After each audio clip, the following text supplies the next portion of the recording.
Hey guys, my name is JessiMew, and welcome back to the Lone Wolf Challenge. In the last episode, our tribe was met with surprise after surprise, when each baby born in the nest was more unique than the last. We actually saw the birth of not just one, but two person-out babies. One in this family and one way over on the shores next to our swamp mother. So it's pretty clear that our tribe has plenty of ways to heal themselves, and goodness knows we could use it. We do have some sick creatures, and even some who are still feeling the effects of the poison, so I think we're going to have to ask for their help soon. Not to mention, we also have tons of healing plants scattered about this place. And we have one poor soul who needs to be rescued from the tidepools. Though with his life just about to end, I'm not sure how successful Apex is going to be, so we'll have to come back to him in just a moment, because first, I want to show you guys this guild creature too. It might actually be helpful if little Leo was way over on the other side of the island, because with those gills, he would be able to pull that rogue male out of the water. But this intricate pattern that he has, it has to be the most detailed thing that we've ever seen on this island, even down to these stripes on his fishing tail. Takir has really outdone himself this time, and it's kind of funny how he's slowly progressed. So now that we're winding near the end of his challenge, it's almost like his creativity has peaked. But I'll bet that there are still some more surprises to see yet, especially as we continue to grow our family with our swamp mother, and maybe as a little bit more love blossoms between our creatures here too. But right now, I think the main concern is going to be getting Sky to one of the healing fruits. She's getting really sick. It's probably all that time that she spent in the water chasing after the fish. Maybe she's feeling a little bit cold from those chilly waves. So let's have Jokobi toddle his way to her side. He's old enough to do so now, and he could even offer up some encouraging words with his purring, just to fill her with a little more resolve. That should be just the push that she needs to stumble her way into the heart of our tribe. She could come all the way up here, and then someone is sure to take notice. And not only that, but we have plenty of roots over here too. This might be a good way for you to offer up something in return, because I'm sure that Rovan would swoop right to your side. Let's actually bring him down here so we can clear out the grasses, and maybe on the next turn we can have her munch on that fruit. I think he would be more than willing to give it up to her. He seems like a terribly trusting creature. And of course, it's pretty clear to see that she is feeling very ill right now, so she's going to need all of the help that she can get. And I'm sure that Jade is watching from afar with a deep curiosity too. She's also not feeling the greatest, but she doesn't know that this creature is even her sister. Sky had already left by the time Jade opened her eyes way off in her old nest, so I guess she wouldn't know her at all. They do have some very striking similarities, of course. The water body, the derp snout, even the digging paw. But unless these two cross paths, I'm not sure if they would make the connection. I think for the most part, she's probably interested because this tribe is so accepting. So if this tribe is willing to accept somebody who's a smudged canvas like Sky, why wouldn't they accept her mother? Maybe she's thinking about sneaking into the swamps again to go find Litzy. But I'm sure that Jay is right around the corner. Maybe he would skip over here happily too, do a little bit of purring for her, and curiously ask her where she's running off to. In fact, our little healer might be a little bit too curious for his own good. I'm sure Jade would probably try to shoo him off too. She doesn't want anybody knowing that her mother is out here. But as she slinks back into the grasses, pawing through the weeds, all the nests in the way too, maybe we'll have her stop to pick up a couple of these roots, just so we have some food to work with. It's not as though our tribe is very good at hunting bunnies, nor would they really want to since they're so connected to Takir. But the coconuts are another story. You could actually just pick up this coconut right here, Seraphina, and then I wonder if there's a better place where we could set you up. We could bring her down here, but then she runs the risk of running into leeches, so I think we're going to wait until the end of our turns. That gives our swamp mother some time to come back to her mate as well, and maybe we could build a nest right here, right next to the swamplands this time. The bunnies are, as ever, trying to bring our creatures together again, so it's clear that they're excited for this baby too. Maybe it's even time that you pick up the grass by the burrow, since you do seem so friendly with the little critters. Now I think that Pudding is going to stay behind too. She could actually come on over here to pick up some of those berries. Or maybe we'll have her go to this berry bush instead, because there are plenty more paints for her to collect here. I think she's going to stay behind just to help Rovan gather his paints and whatnot. Maybe she could help him with his murals. It's something that she's very well accustomed to, since she made her own mural over here for her mother and her friend. Maybe a new line of painters could even blossom between them. When Rovan passes, after all, we will need somebody to take on his very important role. Somebody to set the hearts of our tribe at ease, and somebody to honor the fallen, just as Takir would have wished. Basis has noticed already that her son is getting a little bit restless, so maybe she's wondering if she could take all of their kids down to the stream. We figured that Leo would probably go straight for the ocean, but I think they probably see the stream as being a bit more calm. Maybe not quite as dangerous because there shouldn't be leeches, and the tide pools can be pretty scary if you're not prepared. These two have never set foot in the water before anyways, so all of this is going to be brand new. But since their son does have the gills, they know they're going to have to teach him somehow, even if that means getting their own paws wet in the process. Now Kovu, go ahead and pick up some of your berries too. I know you've learned your lesson from those cactus plants. And then it should just be down to Toothless and Apex, and the rogue male who's still drowning in the water. So let's have Apex dash out first. Or maybe we should have Toothless light the way. With his big ears, he's probably the one who hears the rogue male, so he'll tiptoe out to the tide pools, and then Apex will lunge as far as he can. Oh, no wonder he came down here. He was probably scouting for those worms. But of course, being a rogue male, it's not exactly the easiest meal for him to catch. Oh, the poor thing. Apex, I don't think you're going to be able to drag him out. He could perhaps try to paw at the ground too, but I don't think we can press that tile anymore. I guess it's because we're sitting right on top of it. Maybe Toothless could come over here instead? Let's bring you in your brother's place, and you can try to grab those worms. Maybe this is even their way of trying to pull him out of the water, but as night falls, they'll see that it was a futile effort. Some things just can't be saved. That's sure to haunt Toothless for the rest of his days. If only he had been a little bit faster. If only the two of them were stronger to pull the rogue male to safety. Maybe that'll even inspire the two of them to seek out their own strength, whether or not they end up going to the new island alone. Now I believe we're just down to Litzy and Seraphina, so you were trying to find your healing fruit, and I'm pretty sure that's right in front of you. Let's bring you over here. You can clear out the grass right next to the healing fruit, and you can dig up this root next to it too. That should be a good snack, especially since it was such a long journey from the heart of our territory. So we should be ready to skip the turn now, and that means yet another baby for our swamp mother.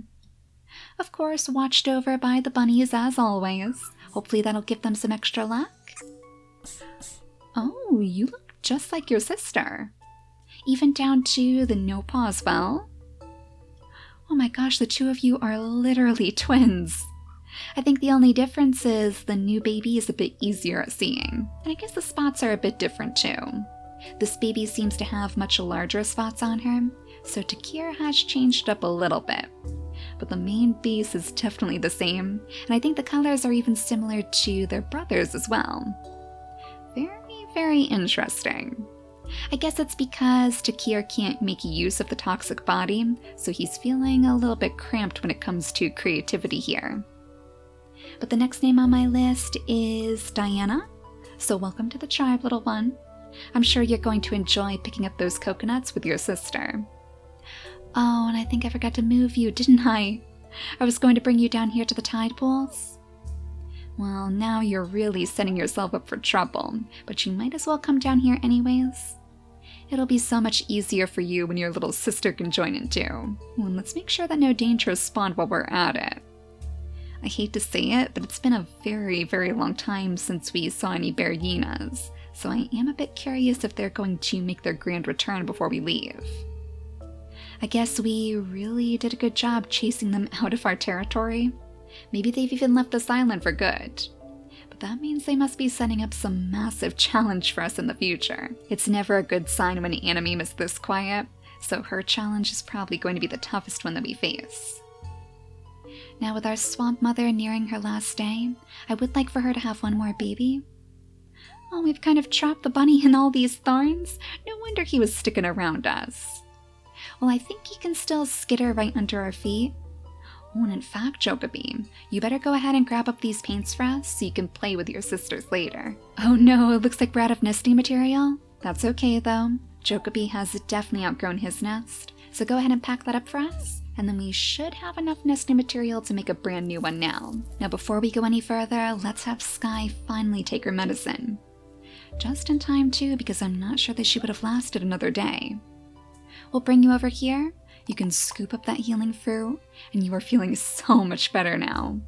You can even dig up this extra root to offer to Rovan as thanks. She actually has plenty of treasures in her pocket, by the way. Those silvery little fish scales, the roots, and I'm sure that she kept some cattails from the swamps. So it's not as though she's showing up without her fair share of gifts. And Rovan, while I'm sure would be pleased just to help this creature, probably finds it quite in his favor to use those gifts to his advantage. Now his paintings are going to look better than ever before, so I can't think of a more perfect time for him to settle down with Pudding. Their babies are definitely going to be healthy, which is more than we can say for most of the pairings on this island. So we could use more babies with those special genes that Pudding is carrying. Not to mention, there's a good chance that they'll have the fishing tail too, since she is carrying it in her negative traits. And they might even have some pretty decent eyesight if that gets passed on Pudding. So let's go ahead and set up her mutation menu next. She rolled a 21 and a 3. That's the big pattern, and it should be the red-brown fur as well. So yet again, a pretty wide mix of furs to choose from. In fact, we might just have every color under the rainbow here. The reason why Rovan's babies are so special is because he has 2 different types of fur colors in his mutation menu. So pretty much all of his babies end up looking unique. Oh, and I wanted to give them a special gem color too. Something to show that these 2 babies are part of Navi and Cease's family. I thought maybe the outside could be pink just like Navi, but we'll make the middle gem gold. A golden heart to honor a new branch of the family. And you too, Leo? Even though you only have your first gem, we can change that over to pink. And then we can have you tattle your way out of the nest too.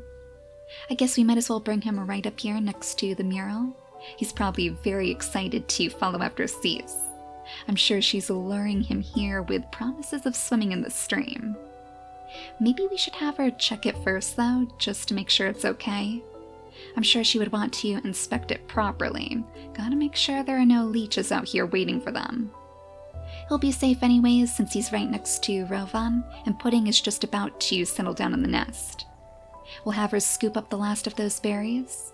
I think Rovan could probably take care of the rest, because we need to make sure that she is nice and cozy in her nest first. Now if Pudding wouldn't mind watching after her little nephew, we'll bring Navi all the way to the stream as well. Oh, it looks like we do have some bunnies munching on the berries back here. I'm sure that's probably all that it is. Yep, that is definitely a bunny. No wonders, I'm afraid. Well, Navi, let's have you...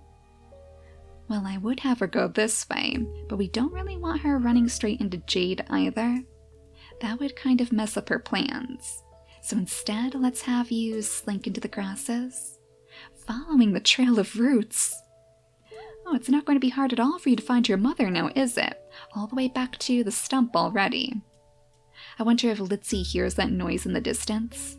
Maybe she's a little bit startled, but she's going to be even more shocked to see her daughter back already. I wonder if she would even fear that she hadn't been accepted, but at least that gives Navi a good chance to sneak over to the water too. Maybe even at Jay's request. He's still feeling mighty curious, so she probably figures it's all about the stream. Maybe part of it is just worry for Jade too. He knows that she's really sick, and he could probably sense that his purring was doing a little bit of help. I think that Jay really enjoys the art of healing, and he might enjoy it more if he heals more of our tribe mates too.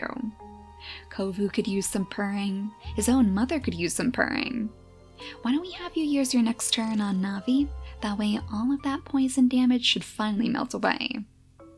Then we'll have Cease call you over on the next turn, because Kovu still has a little bit of trouble himself. After sticking that velvet paw into one of the cactus plants, he never quite recovered from the injury. So maybe Jay can help soothe your wounds. I think for now I'd like Kovu to keep carving the pathway north, because we're so close to the ports now. In fact, I'm sure that Apex and Toothless could probably finish the job. But they are in mourning right now, because it does look like the rogue male has indeed passed in the tidepools. They weren't fast enough, they weren't strong enough, and that's something that Apex can't stand to think. Who's to say he would be strong enough to save Toothless if he was in danger? So he knows he needs to train to get stronger. And to be honest, since this rogue male was so deeply connected to the jungles, I wonder if with what little life he had left, if he gave our creatures his blessing to continue to the jungle island. Maybe this gate is finally open for us now without him here to guard it, and he'd probably like us to search out for his ancestors too. But first, Apex, you seriously need to train. So we have a bunny skittering down the shores. We still do have a couple in the grasses as well. Let's actually have you two return to the grasses. That's probably going to be the easiest way. Oh, you found another skeleton? Was that maybe our other rogue male? We never did see where he wandered off to. Oh my gosh, don't even tell me that's Toothless's father? Do you think that's something he would be able to sense? Oh, tragedy after tragedy for you two. You've lost the rogue male in the tidepools, and now you've stumbled across the remains of your father? Oh, you poor thing. Well, go ahead and clear out the grasses here, and then I guess we'll have Apex scoop behind you. Maybe on the next turn he'll be able to find you some bunnies just to cheer you up a bit. I'd imagine it'll probably take more than a good meal to really lift his spirits though. Maybe he'll find some comfort in the friendship of our other creatures as we all start to make our way toward the north. So as we skip the day today, we will unfortunately be saying goodbye to our swamp mother, but she'll be leaving behind one more baby for us. Ah, one who actually looks different from his siblings too. Oh my gosh, the return of the mushrooms once more. So Takir was feeling a little bit more inspired today. And in fact, he was even feeling inspired in Pudding's nest too. That is an interesting pattern. It looks like he has the bandit mask, but that stripe right down the middle of his chest almost reminds me of like a tie. So what is he, the business bandit? A new corporation here to steal all your paints? Probably not the best idea to put him in charge of painting then. He might not have his father's selflessness. But the next name on my list is Walfred. Welcome to our tribe, little one. And then as for our little mushroom baby, your name is going to be Tango. So how many creatures do we have on the island now? 18, so we are really just around the corner from a full house. And I'd imagine that leaves quite a few of our creatures feeling the pull of adventure. Maybe these coconut trees just aren't cutting it anymore? Seraphina doesn't really have too much food to collect here anyways. Maybe she'd like to go somewhere new. So as our sister Diana has grown her very first gem, we'll have her toddle her way out of the nest. Poor Loki is going to have his work cut out for him too. At least he got his wish of his nice big family. And I'm sure that our swamp mother was just as happy as she passed. She never figured she'd get the chance to start a family again after she lost all of her kids in the swamp. So she'll be watching over you and keeping you safe even in the afterlife. I'll bet that Jokobi is probably getting curious about the life of our tribe too. Maybe he's even noticed the markings that Rovan paints, and he's taken interest in the murals too. Maybe he would even want to bring that back to his family so they can honor the swamp mother together. Actually, he does have a rock right here. Maybe this is the one that he could use to honor the swamp mother then. It's probably the closest one that we have to the swamps anyways. Unless we dare to venture deeper into Litsy's territory, but she's not going to be too happy to see us. She can barely contain her shock as it is. Seeing her daughter back so soon can only fill her with dread. But I think she would very quickly guide Jade to the healing fruit, because she can tell that she's really struggling too. So go ahead and eat this fruit for us, and then we'll have Litsy tiptoe to the side. carving out the pathway so you can get back to your true family, Jade. No more moonlighting between the grasslands and the swamps. I'm sure her biggest fear is that somebody's going to come out here and find her.